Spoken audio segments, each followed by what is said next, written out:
அன்புள்ளம் கொண்ட துளாராசி அன்பர்களே, இந்த துளாராசிக்கு எப்படி இருக்குன்னா இந்த பதிவில் பார்க்க போகிறோம். துலாம்ன்றது காலபுருஷ தத்துவத்தில் 7வது வீடாக இருக்குது. இந்த ராசிக்கு அதிபதி வந்து சுக்கிரனாக இருக்கார். இந்த ராசியில சனி பகவான் உச்சமாகிறார். சுக்கிரனுக்கும் சனிக்கும் பொதுவாகவே ஒரு நட்பு உண்டு அப்படின்றதையும் புரிஞ்சுக்கணும். அதனால துலாம் ராசிக்காரர்களுக்கு சனி பகவான் யோகக்காரகன். இதெல்லாம் வந்து சாதாரணமாக நம்ம சொல்லியிருப்போம். இந்த வருஷத்துக்கு உண்டான முழுமையான பலன்கள் தனியாக வீடியோவாக இருக்குது. 2026 வருஷத்துக்கான பலன்கள், துலாம் ராசிக்கான பலன்கள் தனியாக இருக்கு. அது ஜென்ரலாக இந்த ஒரு வருஷம் ஃபுல்லாக எப்படி இருக்கும் அப்படின்றத ஒரு கம்பைல் பண்ணி நம்ம சொல்லியிருப்போம். இன்னும் கொஞ்சம் யோசிச்சு பார்த்தோம்னா ஒரு மாதமும், அதாவது எந்தெந்த மாதங்கள்லாம் 2026 ஒரு மாதம் இல்லை, 2026 எந்த மாதம்லாம் நல்லா இருக்கும், அப்போ வந்து நம்ம முக்கியமான காரியங்களை அந்த மாதத்தில் பண்ணிக்கலாம். எந்த மாதம் கவனமாக இருக்கணும், அப்போனா அந்த மாதத்தில் முக்கியமான காரியங்கள்லாம் கொஞ்சம் தவிர்த்துக்கலாம், போஸ்ட்போன் பண்ணிக்கலாம். ஸோ முன்னாலே நமக்கு தெரிஞ்சுன்னா அது மாதிரி இருக்குமென்றது தான். அது கொஞ்சம் என்ன என்ஹான்ஸ் பண்ணிக்கலாமன்றதுக்காக தான் இந்த பதிவு. ஸோ இந்த பதிவில் துலாம் ராசிக்கு எந்த மாதமெல்லாம் நல்லா இருக்குது, எந்த மாதம்லாம் கவனமாக இருக்கணும் அப்படிங்கிறதான் பார்க்க போகிறோம். இந்த பதிவு வந்து நீங்கள் வந்து லைக் பண்ணுங்கள், ஷேர் பண்ணுங்கள். பிடிச்சிருந்ததுன்னா லைக் பண்ணுங்கள், ஷேர் பண்ணுங்கள், உங்கள் ஃப்ரெண்ட்ஸுக்கெல்லாம் வந்து ஷேர் பண்ணுங்கள், சப்போர்ட் பண்ணுங்கள், சப்ஸ்கிரைப் பண்ணுங்கள். சப்போர்ட் பண்ணுறேன்னு சப்ஸ்கிரைப் பண்ணிங்கன்னா எனக்கு ரொம்ப சப்போர்ட்டிவாக இருக்கும். இது மாதிரி இன்னும் நிறையா வீடியோஸ் போகிறதுக்கு வாய்ப்புகள் இருக்கும். ஸோ அதனால் என்னை சப்போர்ட் பண்ணுங்க அப்படின்னு கேட்டுக்கிறேன். வாங்க நம்ம இந்த வீடியோவில் வந்து எந்த மாதங்கள்லாம் துலாம் ராசிக்கு சிறந்த மாதங்களாக இருக்கும் அப்படின்னு சொல்லி பார்க்க போகிறோம். பொதுவாக துலாம் ராசிக்கு வந்து இந்த வருஷத்தில் ஜென்ரலாக என்ன நடக்கும் அப்படின்னா, கேரியரில் ஒரு க்ரோத் இருக்கும், பொருளாதாரத்தில் கொஞ்சம் நல்ல வருமானம் வரக்கூடிய ஒரு வருஷமாக இருக்கும் இந்த வருஷம். அது மாதிரி வந்து ஃபேமிலி இஷ்யூஸ் எல்லாமே கொஞ்சம் செட்டில் ஆகிறதுக்கும் இந்த வருஷம் வந்து கொஞ்சம் நல்லா இருக்குது. இது 3 வந்து விஷயத்துலையும் இந்த வருஷம் நல்லா இருக்குது. சரி, எந்தெந்த மாதம்லாம் எந்தெந்த விஷயங்கள்ல நமக்கு பாசிட்டிவாக இருக்கும் அப்படின்னு பார்க்க போகிறோம். இப்போ இந்த வருஷத்தில் அவங்க கவனமாக இருக்க வேண்டிய இதெல்லாம் பாசிட்டிவாக இருக்குது. நெகட்டிவாக இருக்குது என்னென்னா, ரொம்ப லேட் பண்ணுறது, டெசிஷன் எடுக்கிறதுக்கு ரொம்ப தள்ளி போடுறது, குழப்பிக்கிட்டே இருக்கிறது, தள்ளி போடுறது, இது வந்து ஒரு முக்கியமான ஒரு ட்ராபேக்னு சொல்லலாம். ஸோ நம்ம போகிற இடத்துல பஸ்ஸுக்கு இங்கே பேசிகிட்டு இருந்து லேட் ஆகிடுச்சுன்னு வச்சுங்களேன், போமா நாளைக்கு போகும்னு யோசிச்சுக்கிட்டே போகிறோம். நம்ம இங்கேருந்து பஸ் ஸ்டாண்டு போகும், பஸ்ஸு போயிடும். ஸோ நம்ம போக வேண்டிய இடத்துக்கு கரெக்டாக குறித்த டயத்துக்கு போக முடியாது. அதனால் கொஞ்சம் வெல் இன் அட்வான்ஸ் நீங்கள் கொஞ்சம் வந்து யோசிக்க வேண்டியதான், நிதானம் வேண்டியதான். அதுக்காக ரொம்ப ஓவர் நிதானமாகவும் இருக்கக்கூடாது இல்லையா, அவசரமும் படக்கூடாது, அதுக்காக ரொம்ப லேட்டும் பண்ணக்கூடாது. இது ரெண்டுக்கும் பேலன்ஸ் பண்ணணும்.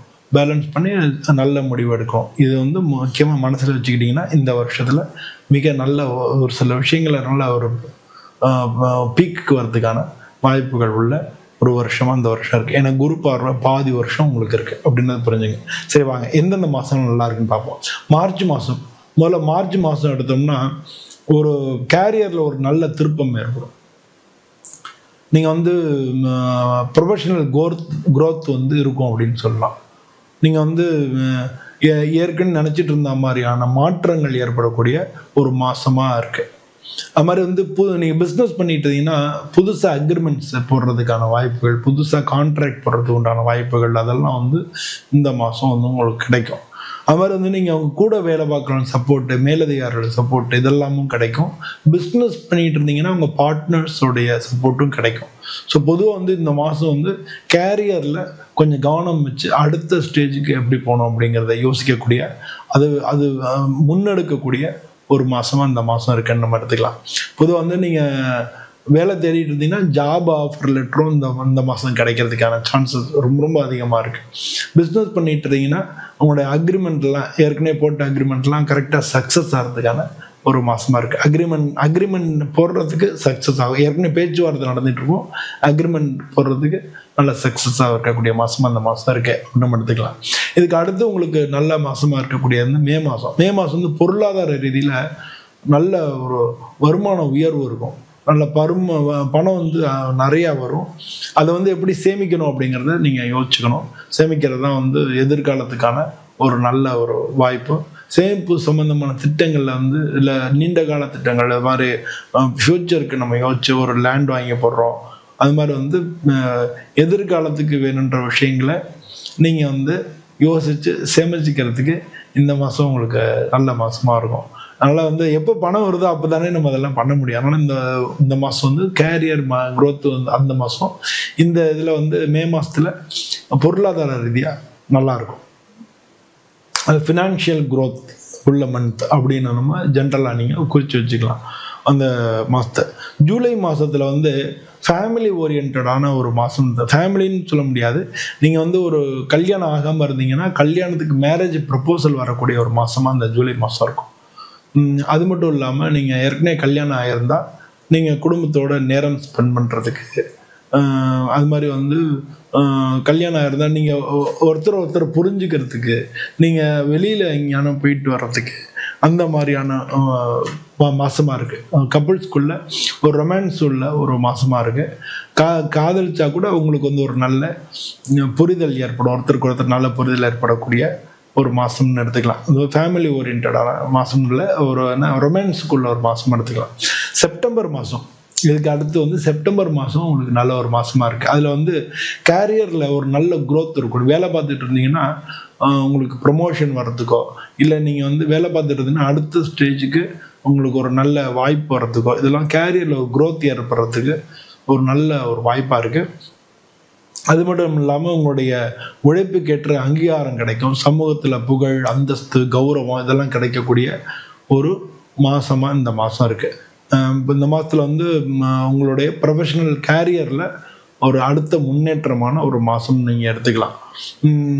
மேலதிகாரிகளோட சப்போர்ட்டும் உங்களுக்கு இதுக்கெல்லாம் கிடைக்கும் அப்படின்றதையும் நீங்கள் புரிஞ்சுக்கணும். நீங்கள் வந்து பிஸ்னஸ் பண்ணிட்டு இருந்தீங்கன்னா உங்களுடைய பார்ட்னருடைய சப்போர்ட்டு, உங்களுடைய கிளைண்ட்ஸோட சப்போர்ட் இதெல்லாம் வந்து கிடைக்கக்கூடிய ஒரு மாதமாக இருக்குதுன்னு எடுத்துக்கலாம். இதுக்கு அடுத்து பார்த்தோம்னா நவம்பர் மாதம் வந்து கொஞ்சம் பீஸ்ஃபுல்லான ஒரு மந்த்னு எடுத்துக்கலாம்.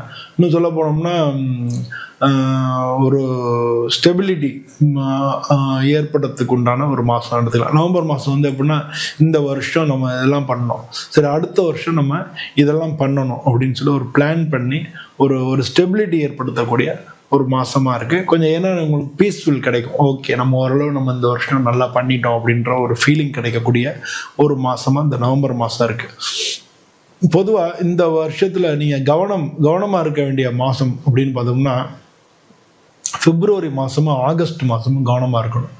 நான் ஏற்கனவே சொன்ன மாதிரி ரொம்ப டிலே பண்ணி முடிவெடுக்கக்கூடியது, குழம்பிகிட்டே இருக்கிறது, குழப்பமான முடிவுகள் எடுக்கிறது, அது மாதிரி வந்து ஃப்ரெண்ட்ஸ் இருக்கட்டும், இல்லை கூட வேலை பார்க்குறவங்களா இருக்கட்டும், இல்லை குடும்பத்திலையா இருக்கட்டும், மற்றவங்களுமே தவறாக புரிஞ்சுக்கிறது, இதெல்லாம் வந்து அது மட்டும் தேவையில்லாத செலவினங்கள் இது எல்லாத்தையும் குறைச்சிக்கணும். இதெல்லாம் வந்து இந்த மாதத்தில் நடக்கிறதுக்கான வாய்ப்புகள் மிக அதிகமாக இருக்குது.